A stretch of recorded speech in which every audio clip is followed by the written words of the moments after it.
Boa noite a todos. Hoje vamos realizar um podcast que faz parte do nosso projeto de pesquisa e extensão, orientado pela docente Carolina Pascoal. Nosso convidado dessa noite é o professor e advogado Glaucio Batista da Silveira, que possui graduação em Direito pela Pontifícia Universidade Católica de Goiás, em 2009, tem experiência na área de Direito, com ênfase em Direito Administrativo, Tributário, Consumidor e Processual Civil. Foi professor da Faculdade Evangélica de Rubiataba, Goiás, entre 2015 e 2011. Foi professor da Faculdade Padrão, em Goiânia, no ano de 2017. É empresário e gestor administrativo. Atualmente é professor da Unimais, em Umas. Desde já agradecemos por ter aceito o nosso convite. Nosso projeto de pesquisa e extensão tem enfoque na atuação social do Ministério Público e da Defensoria Pública, no qual vamos orientar a comunidade sobre este tema em questão. Passaremos, então, para a parte das perguntas. Seja bem-vindo. Vou começar com a primeira pergunta. Qual é o papel da Defensoria e do Ministério Público na sociedade? Bom, boa noite a todos. É uma honra participar, primeiramente, desse projeto aqui com vocês. E, desde já, me coloco à disposição para colaborar sempre que precisarem. Respondendo à primeira pergunta sobre a atuação do Ministério Público e da Defensoria Pública, a Defensoria Pública é uma instituição criada que atua em defesa daquelas pessoas que não têm condições, de estar contratando advogado. Então, ela vai atuar em defesa das pessoas carentes, pobres na acepção jurídica do termo, enquanto o Ministério Público, vai atuar na defesa dos interesses coletivos da sociedade, seja em determinado momento como fiscal da lei, seja em determinado momento como titular de ações que estejam presentes esses interesses. Como a Defensoria Pública e o Ministério Público atuam na defesa dos direitos humanos e na garantia do acesso à justiça para todos? Bom, o Ministério Público, ele atua a partir do momento em que ele propõe ações, em prol dos interesses coletivos, apresentando interesses ligados a situações de consumo, a situações ligadas à criança e adolescente, a situações ligadas ao meio ambiente. Então, ele atua dessa forma, seja representando a sociedade em determinadas situações em que se faz necessária a presença dele como fiscal, ou atuando como titular da ação para que esses interesses sejam prevalecidos. A Defensoria Pública, por outro lado, ela se coloca presente a partir do momento em que a pessoa necessita de ter acesso efetivamente ao direito, mas não tem como fazer isso por vias próprias e precisa de uma pessoa que o represente perante o Poder Judiciário. E aí a Defensoria Pública lá estará para assegurar a defesa e a representação dessas pessoas. E, Glaucio, quais são os recursos disponíveis para as pessoas que necessitam dos serviços da Defensoria e do Ministério Público? E como eles podem acessá-los? Hoje,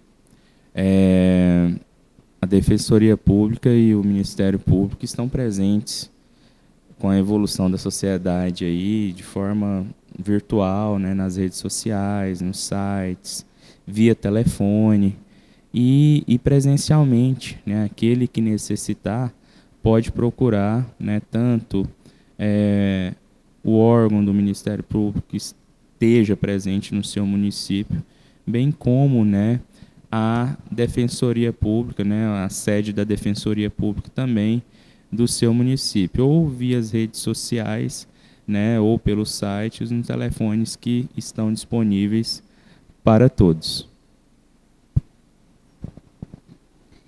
Em quais casos a Defensoria atua? Bom, a Defensoria Pública ela atua em determinadas situações em que a pessoa, né, é carente, ela não tem condições de estar sendo representada por um advogado constituído e, por outro lado, né, se faz necessária essa representação. A bem da verdade, existem algumas situações, né, jurídicas em que a pessoa não precisa estar acompanhada de advogado, né? Nós temos justiça do trabalho, justo postulante, nós temos perante juizados especiais em causas de até 20 salários mínimos, a pessoa podendo atuar sem um advogado, mas em outras situações é necessária a presença do advogado para representar os seus interesses e aquele que não tem condições de contratar vai ser representado por um defensor público. Temos ainda, né, a situação, pelo menos ainda presente no estado de Goiás, da figura dos defensores dativos, né, onde a Defensoria Pública ainda assim não se faz presente, são nomeados defensores dativos para também exercer esse mesmo papel do defensor público. Beleza? Que é o profissional, né, habilitado, que passou no concurso de provas e títulos e está, né, no cargo para tal mistério. Como o senhor enxerga o Ministério Público e a Defensoria Pública em relação ao amparo da população? Qual é a sua visão sobre isso? São instituições essenciais, né? Ambas estão constitucionalmente asseguradas, né? Tanto o Ministério Público na atuação aí como fiscal da lei e representando em ações civis públicas, né? Por exemplo, onde a gente tem as maiores demandas em inquéritos civis, né? Apurando eventuais irregularidades. Então, o Ministério Público, na parte penal, né, atuando aí na fase investigativa, hoje se permite ao Ministério Público investigar, né, como se a polícia fosse, né, tendo validade essa prova para efeitos judiciais, bem como sim, a Defensoria Pública também, a partir do ponto em que nenhuma pessoa fica, né, desamparada legalmente, né, e de forma fática em determinada situação que ela necessita. Fica a crítica, né, construtiva no sentido de que quanto mais pessoas a gente tiver, né, melhor o serviço será prestado, de forma que, infelizmente, hoje ainda o volume é grande e aí o serviço também é grande, a demanda é grande para os profissionais que hoje estão fazendo esse trabalho a nível da Defensoria Pública. O Ministério Público, creio eu, que está agindo da forma correta, há mais profissionais, né, já está consolidado a nível de Goiás, a Defensoria Pública é mais recente, enquanto o Ministério Público já se faz presente há mais tempo e atua, sim, de forma essencial. As duas instituições são essenciais e não podem ficar sem existir, não. Qual é a responsabilidade do Ministério Público Estadual na área da saúde? Bom, o Ministério Público na área da saúde, ele atua garantindo, né, que esse direito constitucionalmente assegurado seja efetivado a pessoas, né, que dele necessita, que não está tendo acesso. Então, a partir do momento em que existem situações, né, ou ilegalidades ocorrendo também no âmbito da saúde, seja perante licitações, seja perante ao agente do executivo que está à frente, o Ministério Público estará fiscalizando essas condutas, né, eventuais situações de improbidade ligada à área da saúde, que a gente sabe que tem, tivemos exemplos recentes na pandemia, né, os agentes aí, os administradores públicos se aproveitando da situação, e temos na prática diversas irregularidades que são combatidas pelo Ministério Público. Por outro lado, né, de forma na parte em que ele representa os interesses coletivos, ele atua de forma enérgica e pontual para se efetivar, né, necessidades da população no tocante à saúde, seja com relação a remédios, seja com relação a leitos de UTI, seja com relação, né, a quaisquer situações ligadas a esse direito que é fundamental e é constitucionalmente protegido. como o cidadão de bem consegue o acesso ao Ministério Público? Hoje, o Ministério Público está presente basicamente em todas as cidades do Estado, né, vez que a organização judiciária do Estado distribui, né, em comarcas, e aí cada comarca tem um promotor que ali está representando o Ministério Público. Então, ele pode estar se dirigindo, né, a esse órgão da sua cidade para garantir, né, para notificar ou buscar a efetivação de qualquer direito que esteja sendo tolhido. Certo. Como consigo fazer uma denúncia no Ministério Público?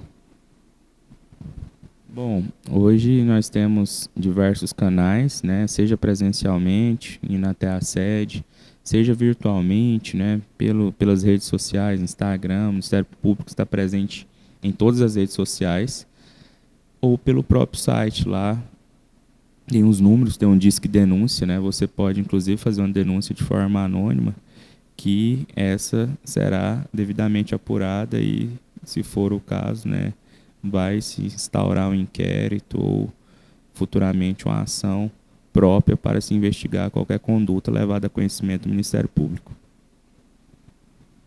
E tem a existência de uma possibilidade de um cidadão comum, que não é do meio jurídico, falar diretamente com o promotor de justiça? Sim, qualquer pessoa pode estar buscando, né, procurando as promotorias responsáveis para buscar atendimento no Ministério Público, sem, nesse caso, inclusive, estar devidamente representado por advogado. Qualquer pessoa do povo, da sociedade, pode procurar e estar buscando esse atendimento, sim. É preciso constituir um advogado para peticionar ao Ministério Público? Não é necessário, tá, constituir. Qualquer pessoa pode levar notícia de qualquer fato, ele presencialmente ou por escrito, para o Ministério Público. Não é necessário advogado. O que é necessário para ser atendido também por um defensor público? Bom, primeiramente, para ser atendido no Ministério Público, é necessário você provar que não tem condições de estar constituindo advogado. Esse critério aí vai ser aferido pela renda, né, aquela acepção jurídica do termo, né, pobre, juridicamente falando. A partir daí, você irá procurar a sede da Defensoria Pública da sua cidade, né, ou, se não tiver, você vai procurar o fórum da sua cidade para atermar a sua situação, e aí sim será nomeado um defensor dativo ou defensor público irá assumir o caso referente. Quais causas podem ser atendidas na Defensoria Pública? Nós temos diversas causas, né, que podem ser atendidas na Defensoria Pública. As causas de direito ligado ao direito de família, ao direito de filiação, são as causas que são mais procuradas, né, ações de alimentos, ações de investigação de paternidade, né, são as ações que são mais procuradas no âmbito da Defensoria Pública. Por outro lado, né, a partir do momento que a pessoa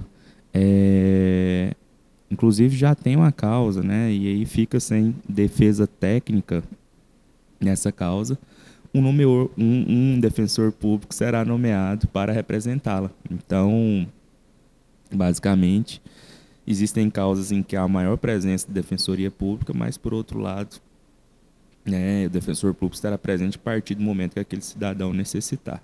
Beleza? Então, eu quero agradecer mais uma vez a sua presença, por ter aceitado, né, o nosso convite, estar aqui hoje, em meu nome, em nome do meu grupo, em nome da professora Carolina Pascoal. E espero ter sanado todas as dúvidas, né, pertinentes à sociedade. E boa noite. Bom, obrigado pelo convite, espero ter colaborado, né, com vocês aí. Parabéns pelo projeto, parabéns pela iniciativa e que isso sirva, fique de grande valia aí para todos, tá bom? Obrigado, boa noite, tudo de bom.